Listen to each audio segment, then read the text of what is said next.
أهلا بيك يا صديقي الجميل في حلقة جديدة من سلسلة تعلم اللغة الإيطالية للمبتدئين في 30 يوم.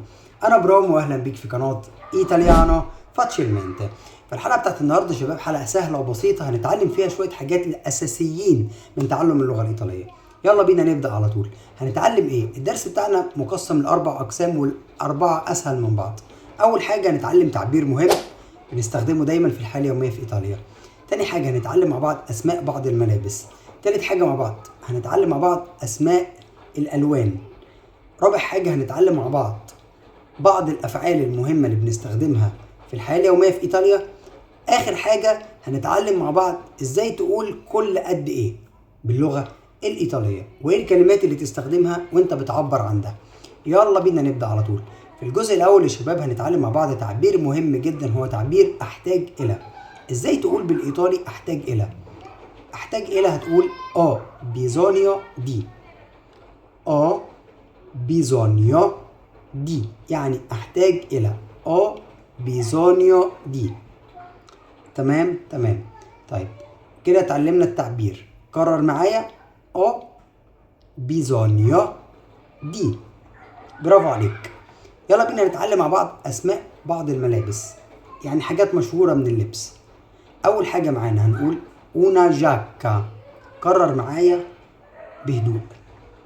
una giacca. una giacca يعني جاكيت. طب هنقول قميص يعني una camicia. una camicia. una camicia يعني قميص. un vestito يعني فستان. una gonna يعني جيبة. آخر حاجة هنتعلمها النهاردة هي una sciarpa يعني شال. يبقى احنا اتعلمنا ho bisogno di، ده التعبير اللي احنا ازاي تعبر عن وتقول انا احتاج الى.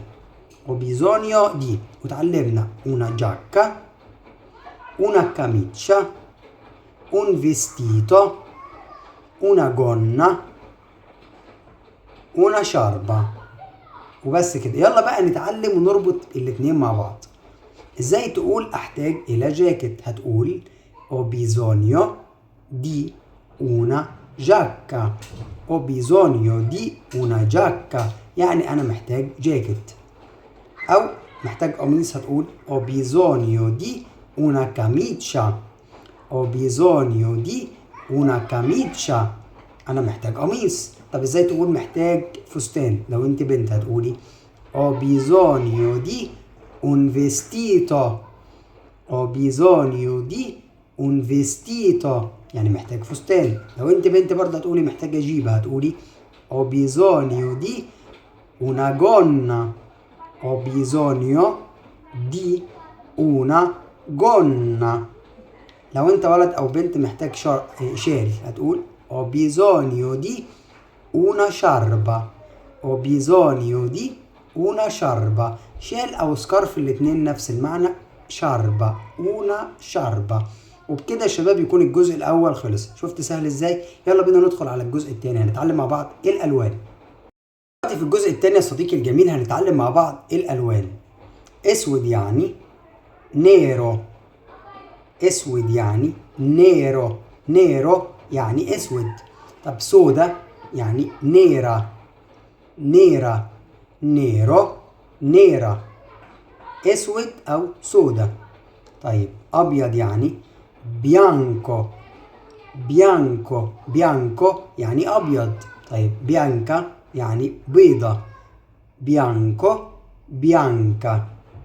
نيرو نيرا. ابيض اسود. عايز اقول اخضر هقول فيردي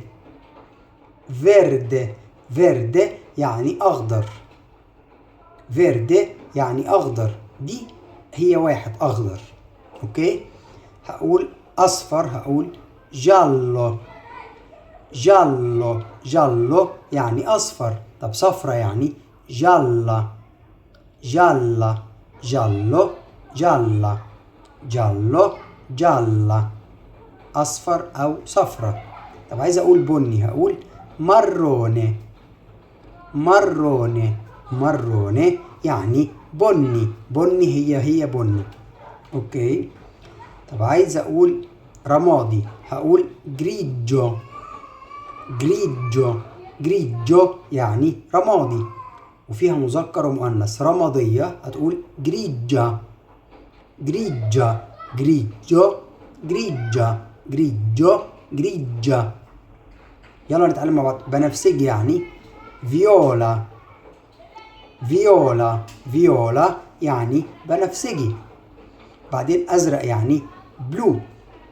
أزرق يعني بلو. بلو يعني أزرق. برتقاني يعني أرانشوني.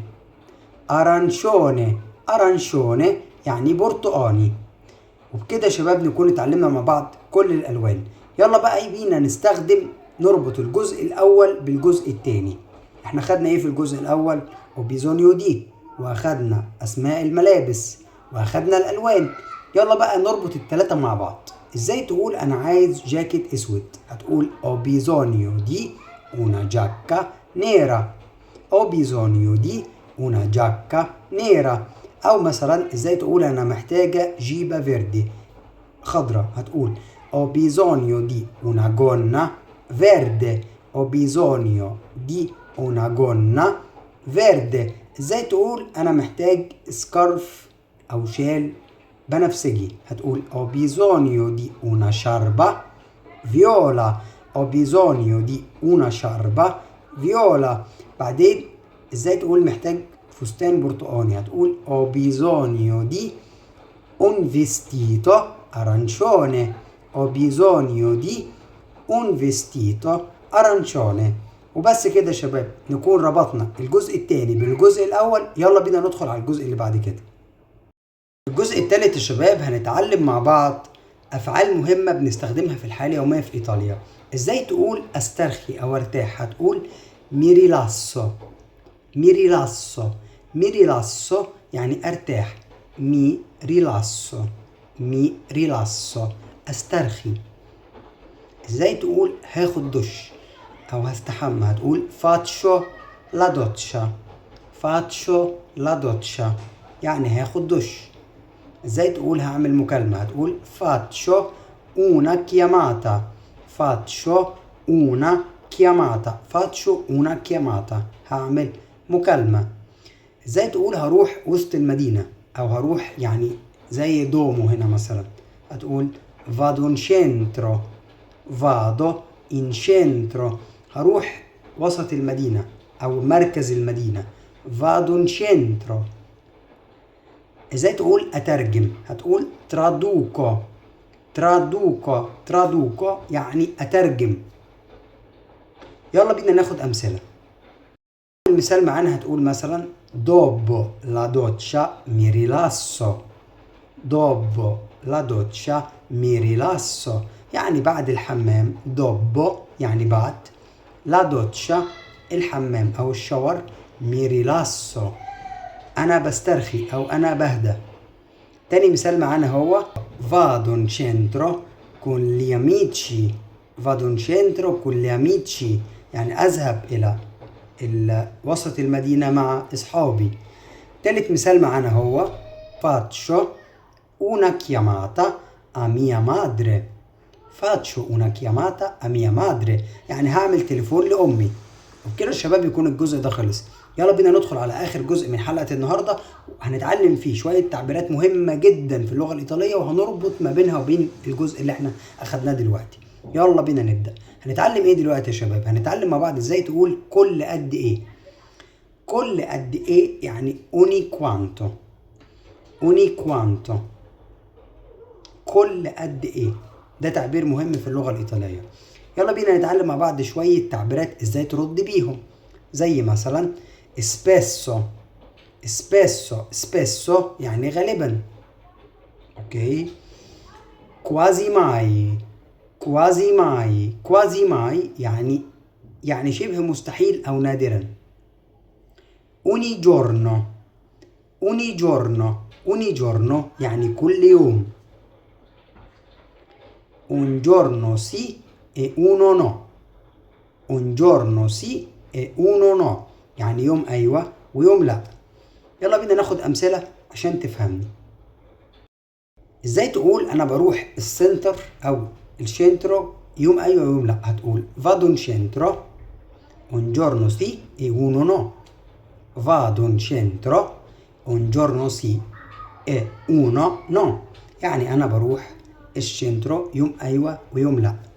طب ازاي تقول أنا بستحمى كل يوم؟ هتقول faccio la doccia ogni giorno. faccio la doccia ogni giorno. أنا بستحمى كل يوم. طيب يلا بينا نتعلم مثال تاني. ازاي تقول أنا يعني غالبا مش بعمل مكالمات طويلة أبدا؟ هتقول quasi mai faccio una chiamata lunga. quasi mai faccio una chiamata lunga. يعني غالبا أو شبه مستحيل إن أنا أعمل مكالمة طويلة. quasi mai faccio una chiamata lunga. وبس كده يا شباب. لو عجبك الفيديو ما تنساش تعمل اشتراك في القناة وتفعل زر الجرس عشان يوصلك كل جديد. ciao a tutti, ci vediamo alla prossima.